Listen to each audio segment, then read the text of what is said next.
Vamos a luchar hasta que se vaya. Acabo de volver del Amazonas, de estar con una comunidad indígena guaraní. ¿Cómo es que la zona en la que estás viviendo sea una de las zonas más deseadas por las petroleras de todo el planeta? ¿Cómo se vive con eso? ¿Qué recursos tienes tú para protegerlo cuando tu propio país está vendiendo tu territorio? El territorio guaraní no está en venta, señores de la corte. La vida guaraní se respeta, no es sacrificable. Todo esto lo responde hoy Moi Guiquita, que es un joven que conocí allí de la comunidad indígena guaraní, y es súper interesante porque además su abuela fue la primera persona dentro de la comunidad en ser contactada por una persona blanca.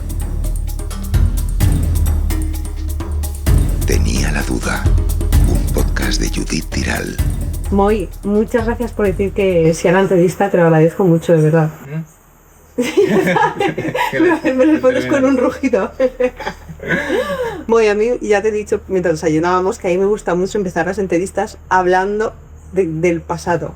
Entonces te quería preguntar, ¿desde cuándo existen los guaraní? Y ¿cuál es su historia? El pueblo guaraní no tiene un origen realmente. Hay muchísimos como estudios, tanto antropológicos, diferentes regiones de aquí de la Amazonía, y resulta como que el primer dato está registrado allá por 1890 por ahí, el primer dato registrado, pero que simplemente estaban dándole una interpretación a los pueblos que existían aquí. Claro, el guaraní o la palabra existe porque en 1970, 1980, tras la llegada de varios antropólogos, porque la historia del pueblo guaraní comienza a nacer desde 1960, como por esos años, con la intervención del Instituto de Lenguas Extranjeras que venía por parte de los misioneros evangélicos, y la conexión como con las primeras personas con las que trataron de tener contacto, y una de esas era mi abuela. Entonces así fue el antropólogo, pues, y dijo, ¿cómo tú te identificas que eres? Y entonces la gente aquí en el territorio dice, pues, soy guaraní, que básicamente significa una persona que camina. Entonces lleváis aquí tropecientos mil años y de pronto llegan ellos, y claro, hay que poner, ¿no? Empiezan a estudiaros y se inventan esto que es guaraní, son los guaraní, y llevan aquí, pero en realidad llevabais aquí muchísimos más años. Sí, el guaraní antes de este encuentro con el mundo occidental era una tribu de guerreros, entonces eran clanes que veneraban como la guerra, entonces se peleaban entre ellos, cosas así, y entonces eran muy temidos por otras comunidades indígenas alrededor. Solo la gente sabía que ahí había gente que mataba si tú venías de otras partes. ¿Sabes la gente esta que dice...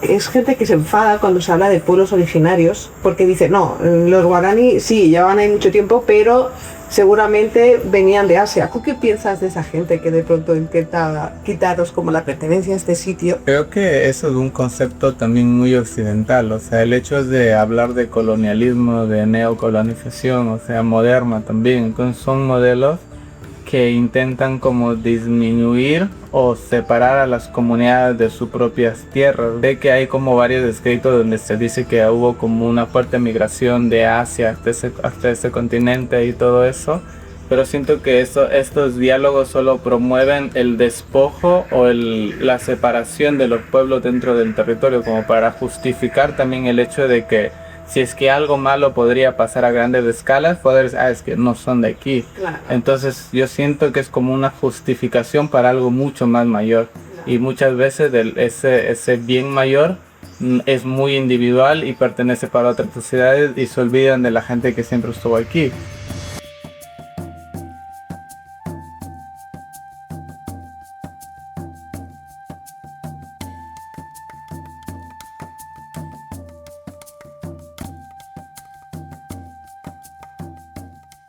¿Los los que llegaron eran simplemente misioneros o eran ya de las petroleras directamente? Las primeras personas que llegaron o que tuvieron contacto no necesariamente eran blancos, eran gente de las comunidades cercanas, de hecho, claro, que estaban ahí, y luego escuchaban que les mataban a toda su familia, y entonces pues ya tenían como esa conciencia, saben que no podemos entrar ahí porque nos van a matar. Aquí en esta zona ha habido el auge petrolero desde el 1920, 1915, que muchas petroleras intentaron ingresar en territorio guaraní y trataron como de meter maquinarias, y siempre que intentaban meter maquinarias, pues como que mi familia les mataba. Pararon, de hecho, la introducción de petroleras y toda la parte empresarial, o sea, ya no se pudo hacer carreteras ni nada de eso durante muchos años, Y claro, después pues este encuentro con la gente con la gente misionera, de hecho que era un encuentro muy diferente. ¿Tu abuela? Porque es la primera persona en ser contactada. ¿Por qué mataron a su familia? Simplemente batalla entre clanes, Sí, ¿no? era una batalla tribal y siempre había como el líder, el más fuerte, que dice, ok, nosotros tenemos que ir a matar allá.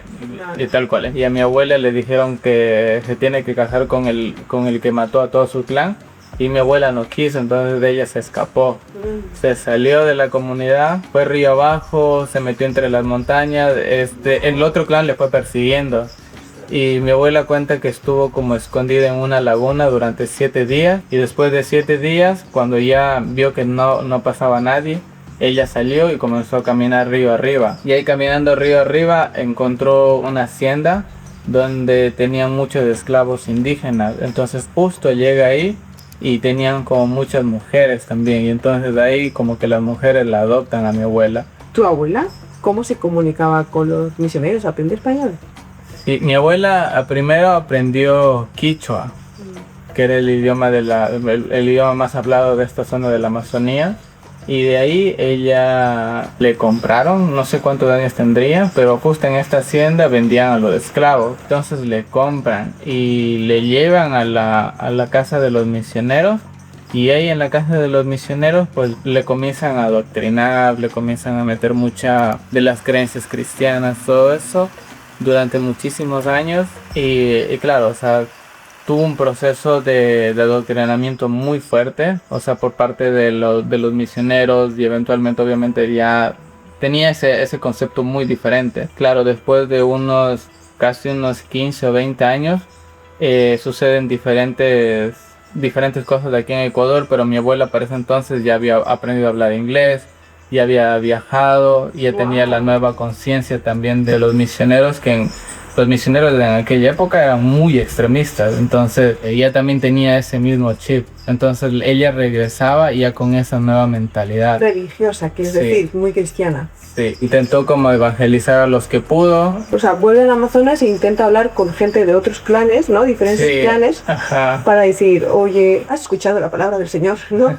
fue algo así, ¿verdad? Sí, algo así, porque ocurre aquí en Ecuador, ocurre el asesinato de los misioneros. En 1950 y algo, unos misioneros intentaban entrar al territorio guaraní porque sabían que si ya Dayuma era una persona muy dócil que se dejó como adoctrinar, pensaban que el pueblo también era de esa misma manera. Ellos venían ya trabajando con los quichuas desde las montañas, ya tenían Biblias, tenían cantos, tenían todo, y lo que ellos buscaban era una nueva comunidad, una nueva nacionalidad en el cual poder compartir su sabiduría. The voice of the Andes was notified via shortwave messages through the Ecuador Jungle Radio Network that 5 missionaries who were making a survey in dangerous Indian territory had been out of radio contact with their base. Y ellos estaban tratando de comunicarse con la gente, dándole regalos. Y ellos traían armas, porque por si acaso pasaba algo, pues se defendían. Y entonces durante varios días ellos estaban como compartiendo con unas familias.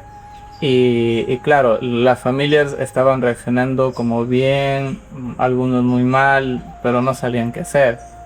Y entonces hay una historia que relatan que uno de los misioneros, creo que ya en los últimos días sentían como mucha tensión, porque sentían que la gente les estaba observando, porque estaban en la casa de ellos.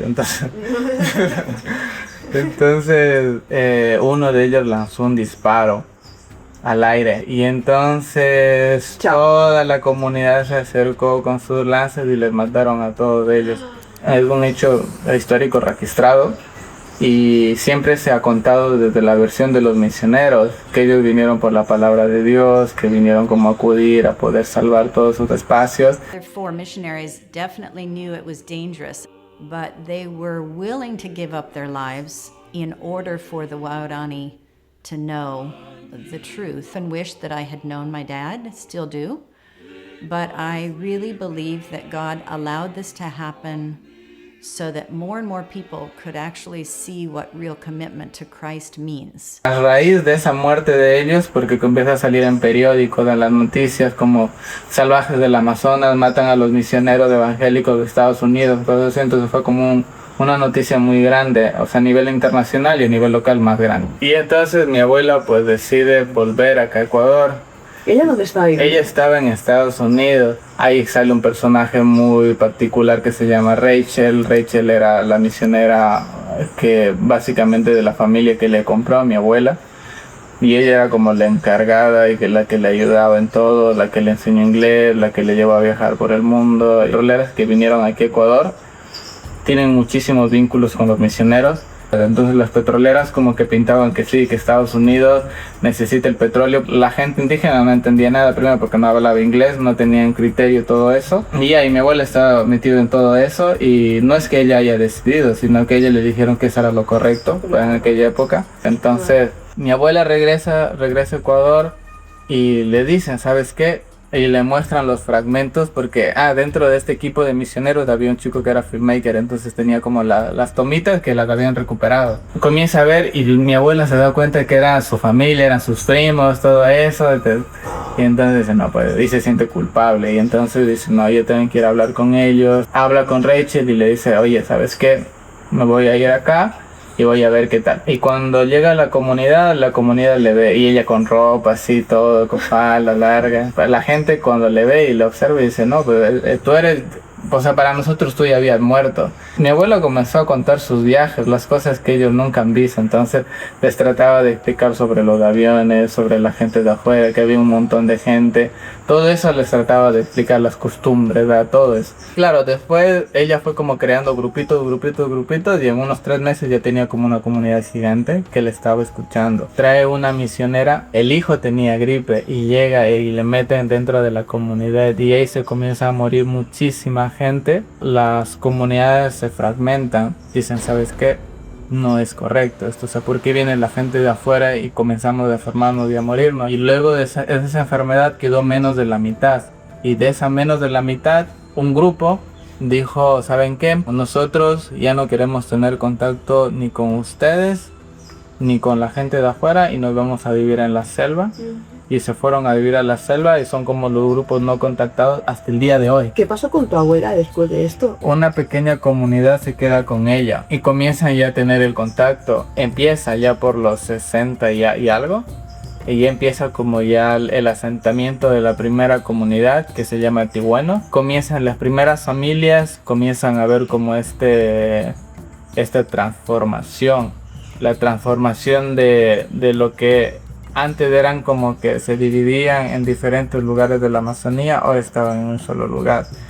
Las comunidades que vivían muy al norte también estaban en esa comunidad, y entonces ellos también se comienzan a cuestionar de por qué estamos aquí, si nosotros tendríamos que estar en otros lugares. Y entonces muchas familias se comienzan a dividir y se van a vivir al norte otra vez. El guaraní comenzó a cambiar las tradiciones, comenzaron a cortar el cabello, comenzaron a utilizar ropa.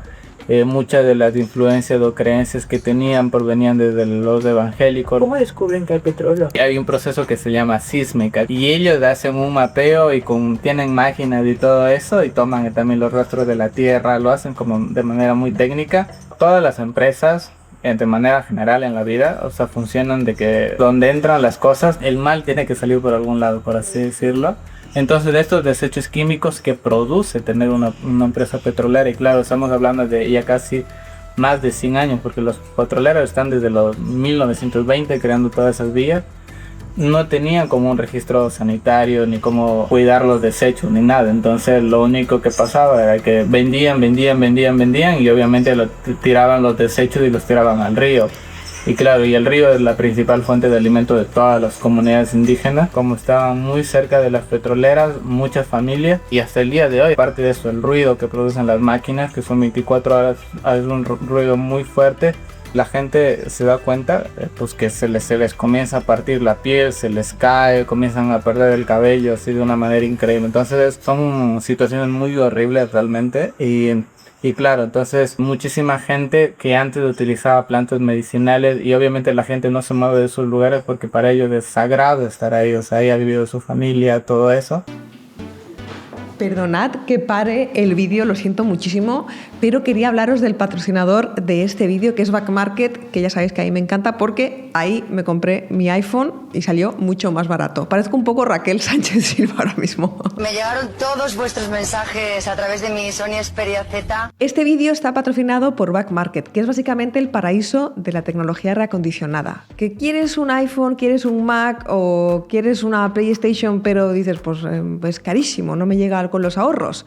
Pues ahí lo tienes completamente reacondicionado, revisado por expertos, con 2 años de garantía y con 30 días para devolverlo de manera completamente gratuita si te arrepientes. Tienen de todo, tienen aspiradoras, smartwatches, air fryers, que ahora a todo el mundo le encantan las air fryers, o al menos a mi madre, que hace todo en el fryer ahora. Digo, mamá, todo está crujiente.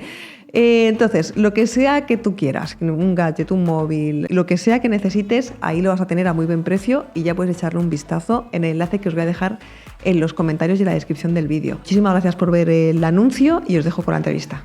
Siempre ha sido como vendido a diferentes empresas extranjeras y ocurre en muchos eventos dentro de Ecuador, que es como la rebelión de los pueblos indígenas que exigían que los territorios vuelvan a ser de los pueblos indígenas y que los territorios indígenas también tengan su propia soberanía, que tengan sus propias leyes, que si ellos quieren venderlo, pues que lo vendan. Entonces hay un montón de cosas que suceden durante los 90 y se logra también que los territorios indígenas sean divididos, como aquí vive esta nacionalidad indígena, ok, esto es de ellos, aquí vive la otra nacionalidad, esto también es de ellos, así. Entonces eso fue como un proceso de lucha que es también dentro de la historia indígena de aquí de Ecuador, que tomó más de 20 años poder llegar a ese proceso político y democrático, entre movilizaciones, entre gente que desapareció, gente que se murió, todo eso logrado llegar a ese punto. Exigían el derecho a la tierra, legalizaciones gratuitas de territorios ancestrales, agua para riego y para consumo, educación bilingüe, etc. Entonces esta zona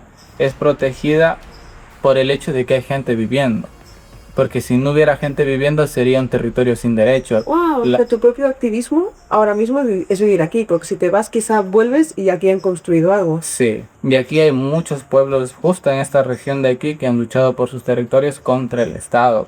O sea, haciendo demandas internacionales para que el Estado no meta ni petroleras, ni mineras, ni todo eso. Demandas internacionales, muy...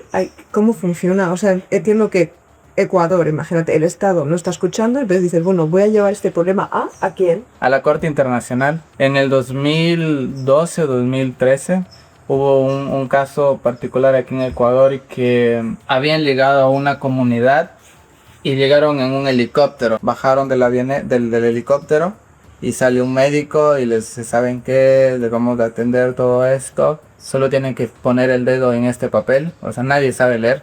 Y claro, todos pusieron porque el doctor les dijo que vamos a traer medicina.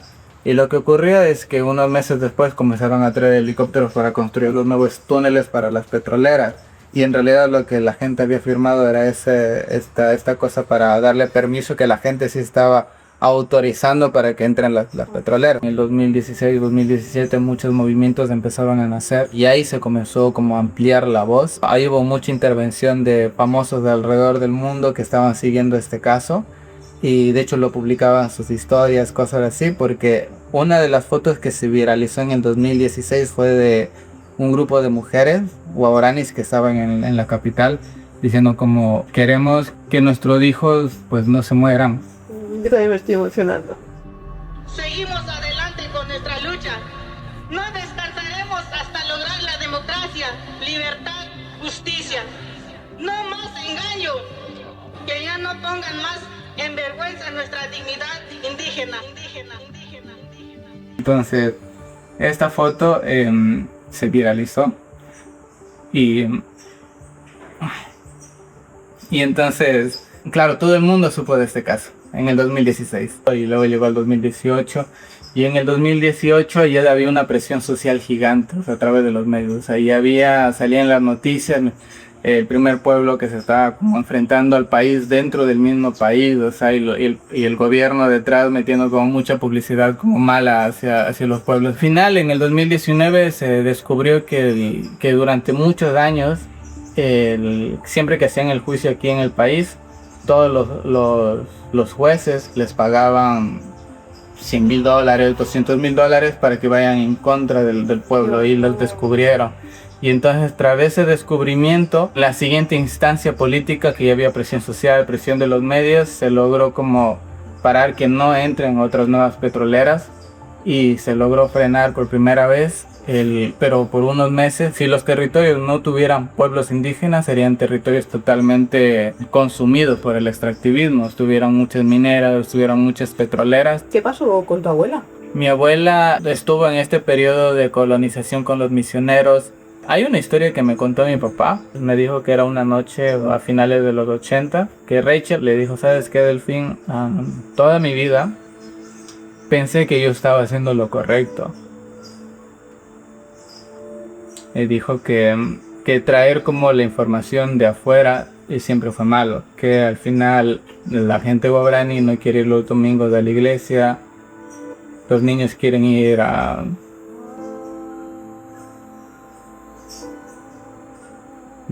bañarse, quieren jugar en el río, quieren jugar en la selva, los abuelos quieren seguir cantando. Entonces ellos ya tenían una vida antes de que yo viniera acá, antes de que les enseñara todo esto. Y posiblemente la vida de ellos realmente sí sería diferente si nada de esto hubiera pasado.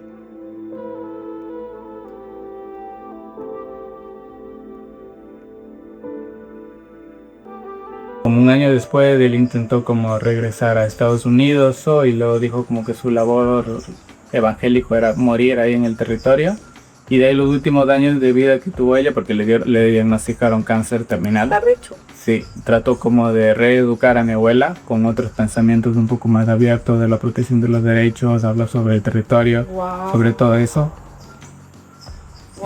Y ya, entonces de ahí Rachel murió, de ahí luego mi abuela siguió hablando sobre el territorio, sobre lo que eso significa, o sea, resignificando todo lo que ella había aprendido. Y al final a mi abuela le dio Alzheimer, los niveles muy altos. Yo la vi nada más, nunca tuve la oportunidad de conversar con ella porque ya no se acordaba de nada ya. Ajá. Igualmente se comparte mucho por el liderazgo de mi abuela, se le conocen mucho por los últimos años que lideró ella. ¿Tú ahora crees en Dios, Moy? Alguna vez estuve como en una ceremonia con plantas medicinales y yo tuve una visión de lo que para mí es verdad. O sea, para mi verdad. Entonces, en mi verdad y en mi visión comencé a entender que de alguna u otra manera todos estamos conectados, que no hay alguien ni más alto ni más pequeño, todos estamos experimentando en este mundo físico, que nosotros estamos conectados como con nuestro lado espiritual, que es a través de los sueños o a través de estas vivencias pues en presencia, como que estás viendo los sueños pasar. Y ahí me di cuenta de que estamos conectados con las plantas, de que vivimos literalmente a través de un pensamiento más grande. Es algo que es difícil de explicar, pero lo vi en una de mis visiones que he tenido con plantas. La ayahuasca, ¿no? Sí. La ayahuasca se utiliza en todas las ceremonias en todas las comunidades de aquí. Aquí en el territorio guaraní solo tomas ayahuasca cuando te sientes enfermo emocionalmente. Si hay una ruptura amorosa, si hay la muerte de alguien que tú amabas mucho, o si comienzas a sentir como una enfermedad que parece que no tiene un origen, entonces le tienes que buscar como un origen espiritual de donde proviene. Bueno, porque guaraní ahora, ¿de qué vive, Moy? Depende mucho de los sectores. Hay gente que vive cerca de las empresas petroleras, entonces trabajan para las empresas petroleras. Pero la gente dentro de las comunidades normalmente vive vendiendo. ¿Está bien visto trabajar para petroleras aquí? El presidente de la comunidad, ¿por qué trabajar para enemigo? Porque no hay esa conciencia de enemigo. Realmente no existe como que, si hay bueno o malo. O sea, simplemente las cosas están pasando y son cosas que tú no puedes controlar. No es que la petrolera, ejemplo, parte de mi educación y parte de que nosotros hacemos de aquí, parte de que yo haya creado todo esto, es por las petroleras. Pero yo no voy a hablar bien de las petroleras, pero estoy consciente de lo que podría hacer unas petroleras por la educación que yo tengo. ¿Cómo que? El boleto de la oportunidad de ir hasta la universidad, que es una educación ya más Pero superior. cuando Todo eso. dices eso, muy, porque esto me lo contaste ayer, eso también de, a mí como me becó una petrolera, ¿cómo que una petrolera te beca para? No lo entiendo. El Estado es el que se debería encargar de los pueblos indígenas, enviando doctores, creando infraestructura, dando dinero para el desarrollo, pero eso no sucede. El Estado no pasa. Muchos territorios indígenas están olvidados, o sea, son marginados socialmente. Y claro, si hay una petrolera vuelta que dice, ¿sabes qué? Nos dejas pasar, yo te hago una escuela aquí, les doy haciendo casas de cemento y sus nietos pueden ir a estudiar afuera y nosotros les financiamos. Pero obviamente al cambio hay un desastre ambiental gigante que tampoco lo vas a controlar porque ellos sí o sí lo van a hacer. Seguramente una comunidad va a decir, aquí estoy ganando 40, 50 dólares al mes, pero la petrolera me está dando $1,000 por trabajar para ellos, pero ellos no lo ven como malo. Ellos lo ven como la única oportunidad de trabajo que tienen.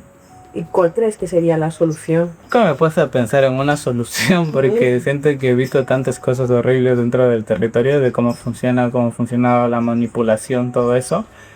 Y al final siempre llego a la misma conclusión de que si yo dentro de mi espacio físico puedo ayudar a mis papás, puedo ayudar a mis tíos, a mis tías, ayudarles para que sus hijos puedan comprar sus útiles, o a los niños de aquí de la comunidad mismo, comprarles la comida, darles la ropa para que ellos puedan ir, todo eso. Siento que para mí, particularmente, yo estoy satisfecho. O sea, pero no puedo ir contra el modo de, ¿saben qué? Las petroleras son malas, todo esto, Claro. porque van a estar ahí. ¿Qué piensas que va a pasar en el futuro? Siempre he creído y tengo firmemente esta creencia de que si ya he nacido yo, que puede tener esos principios, todo eso a base de la curiosidad, que seguramente hay alguien más que ya está haciendo de la misma manera, simplemente que no ha tenido las herramientas todavía. Y yo siempre digo que a través del arte se puede comunicar muchísimo. Sé que hay un movimiento indígena que está creciendo a través de las redes sociales.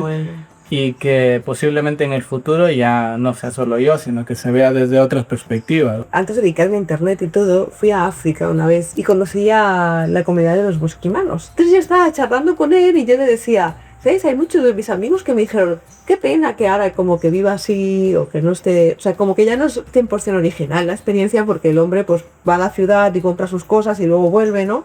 ¿Cómo te sientes acerca de eso? Y también acerca de la gente que he visto, no es que te moleste, pero te dicen algo como, joder, qué pena que tengas internet, o si hubiese que dejarte aquí incomunicado. No, pero eso es parte de la neocolonización realmente. O sea, privatizar el medio, o sea, los medios educativos y tecnológicos dentro de las comunidades, como creyendo que sin la intervención podría ser mejor. Pero lo que sucede es que una vez que se interviene una comunidad, la comunidad ya está a tope en el desarrollo y tiene que desarrollarse sí. O sea, no hay vuelta atrás. Por esa razón, los territorios están olvidados, porque es mucho más fácil hacer una intervención extractivista si es que nadie se está quejando, si es que nadie puede decir nada. La última pregunta que me hago a toda la gente que entrevisto, siempre es la misma pregunta, que es si pudieses verte a ti mismo cuando eras un niño o adolescente o cuando eras más pequeño y pudieses darte una lección de vida, algo que aprendieras, que te haya marcado, que te gustaría decirte, ¿qué te dirías? Pues un consejo complicado, pero creo que solo le daría un abrazo nada más. Ajá. Ya. Ay, linda.